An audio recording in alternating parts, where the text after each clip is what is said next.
Bright Duty. Every student matters. Then the topic comes about the society and culture and the golden age.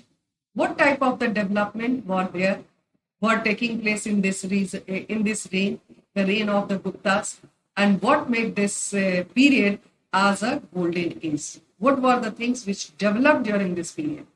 What type of the society was there? What type of the culture were followed by the people during the golden age, means during the period of Gupta dynasty. Rulers of Gupta Empire were great patrons of art and culture.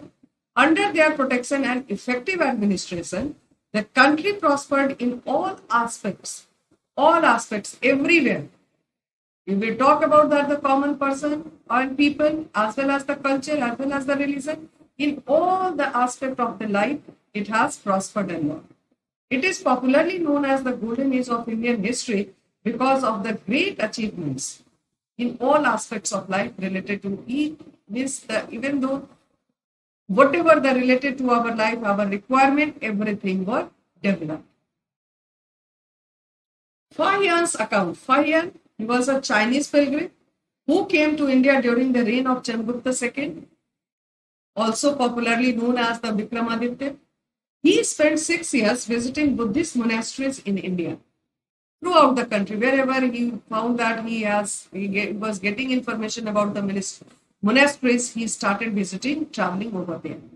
He has mentioned in an account on the different aspects of life that existed under the Gupta Empire. After while he was staying in India for 6 years, he has observed each and every section of life, every aspects of life, and he has started writing about it. His account deals with Patliputra administration under the Gupta dynasty, social norms, how the people they were following, then the life of the common people, religion, culture of the Gupta age, everything he observed minutely, and then he has explained it in his account. This is the image of Fahian. Then it comes about life of the people. According to the account of Fahian, life of the people was very good. What he has depicted, he has explained about that, the common people. Mostly the people, they were the vegetarians. They believed in the principle of ahimsa, non-violence. What is ahimsa? It is non-violence.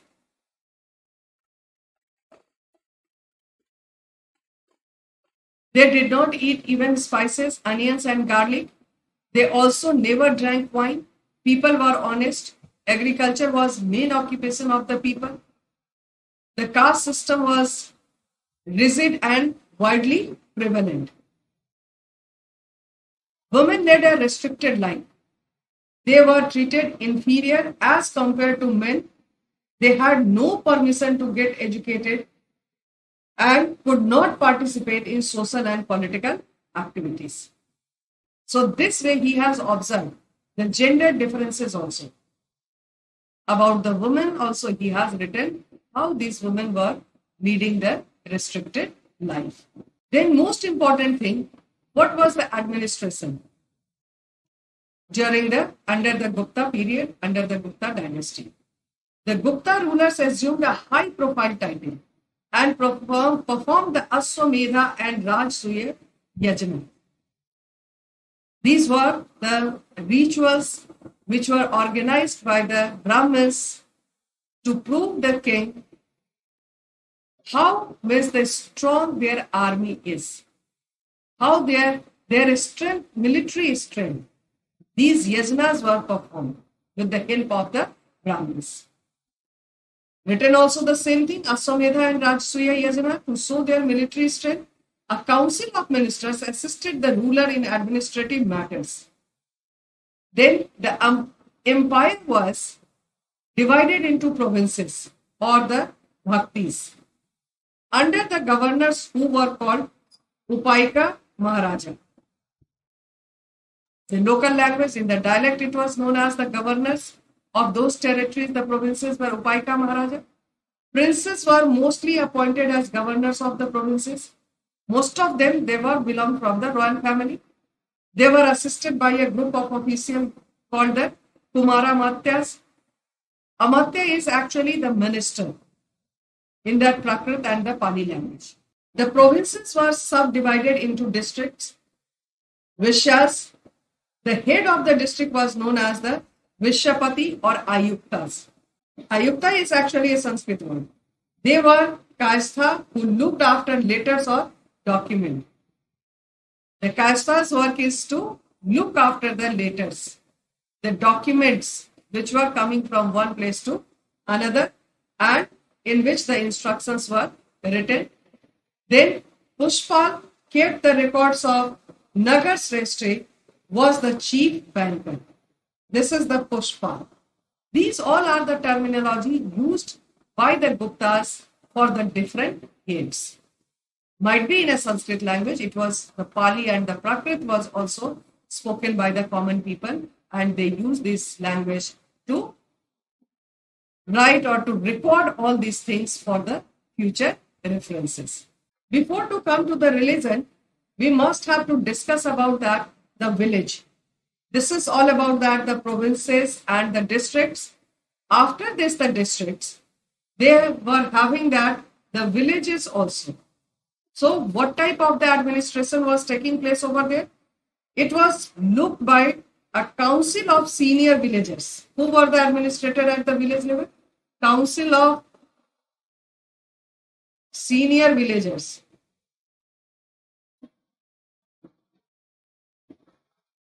The head of the council was known as Gramika. This is the term again known as the Gramika. His duty was to enforce the law and to keep peace. Maintenance of law and order was the duty of the Gramika. So that way, the administration of the Gupta Empire was completely decentralized. The officials of the provinces and the districts were independent from central control. Decentralization of power was followed in those days also. Then officials were paid grants in land instead of cash that made them more independent. The cash provision was not there. In the which the salary was paid in the forms of the land, which gave the made these officials independent. When the power of Gupta dynasty declined, they began to rule as independent rulers. So after the decline of the Gupta dynasty, as these officials, they were getting the land as their salary. So with the decline, they have declared themselves as a ruler, as a king of that territory, which has been given them in a form of a salary. Then now coming to religion. What and how the religious practices were there done by the people in this Gupta dynasty. During this dynasty, Hinduism was the most popular religion. Lord Vishnu and Lord Shiva were the main deities. Religious sacrifices were prevalent. Just now we have discussed about Aswamedha and Rajsuya were organized by the king to show themselves as they are the supreme, to prove themselves as they are the superior. So the religious sacrifices were prevalent. The rulers performed Aswamedha Yajna. As religious sacrifices were performed by the Brahmins, they held a very important place in the society. Brahmins, already in the previous chapters also we have discussed, as per the Varna system, Brahmins were having the first position in the society. 5 unvisited Buddhist monasteries related to Buddha at Bodh Gaya and Kapilvastu places in Bihar, and the Kapilvastu is on the border of the India and Nepal. He found they were deserted. Why they were? Buddhist monasteries were deserted. The popularity of Buddhism under the Mauryaas had declined. This is now at the declining position. In the previous chapters also we discussed about that. What were the reason behind it? Because the rulers, they were not just giving the importance of to this religion, as well as this religion, Buddhism and Jainism, they faced the challenges with the one another. Buddhism was getting challenged by the Jainism as well as the Hinduism. So the ruler of Gupta dynasty encouraged Hinduism by giving donations for the construction of Hindu temples. The concept of bhakti for God got popularity during this age. The grant was also now started giving for the construction of the temples. So this was also the one of the reason for the decline of the Buddhism. Huayan visited Buddhist monasteries related to Buddha at Bodh Gaya, and he found they were and popularly that the Buddhism under the Mamyas had declined. Then next it comes about the literature. How this literature was gained popularity and who were the writers and the great writers of this period. Whose contribution also made this dynasty as the golden age. The Gupta dynasty era was called the golden age. Harisena, the high profile poet, lived in the court of Samudragupta. Harisena was the court poet of the Samudragupta. The court of Chandragupta II was consisted of Navaratnas, 9 jewels. What it is? 9 jewels in the court of Chandragupta II, Chandragupta Vikramaditya. Kalidas is known as the Shakespeare of India. He was the most talented gem of the court of Vikramaditya. Abhigyan Sakuntala, Kumar Sambhav, Meghadutam, then Ritu Samharam are the best works of Kalidas in Sanskrit literature. This is about the Kalidas. Then it comes about the Panchtantra, is the other work of Vishnu Gupta in the same period. He was also one of the famous writers. There were other great writers also whose great works were like Sudraka, who wrote Mrichakatikam, then Visakhdats, Mudra Rakshas, and Panini's Astadhyayi. These are the famous work done by the different writers, different authors during the period of either in Samudragupta or during the period of Chandragupta Vikramaditya. This is the great poet in Sanskrit, Mahakavi Kalidas. This is the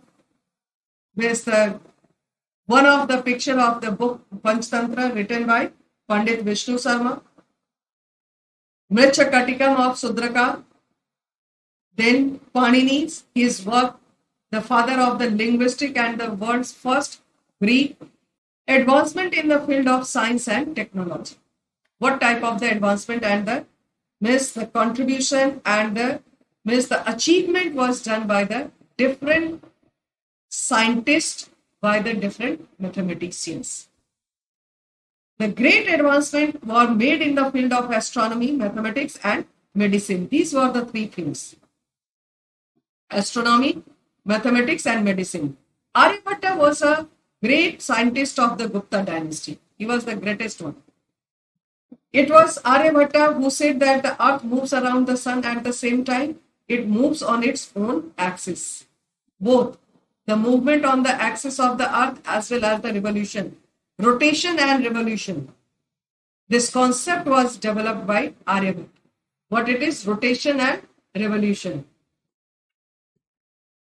It was Aryabhatta who said that the earth moves around the sun at the same time.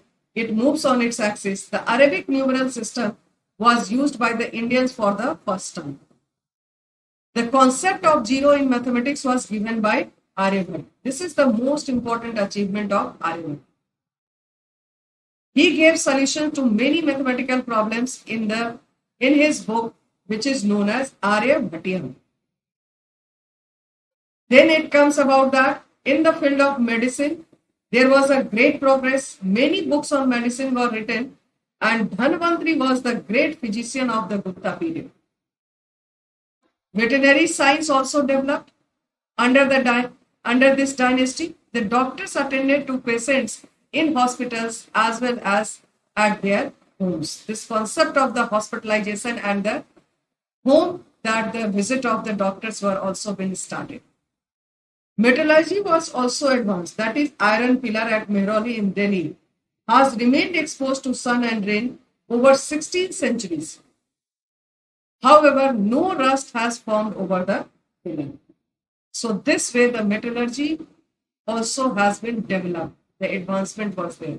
Still it is there. Rust-free pillar is there. This is Dhanvantari. And he is Aryabhatta.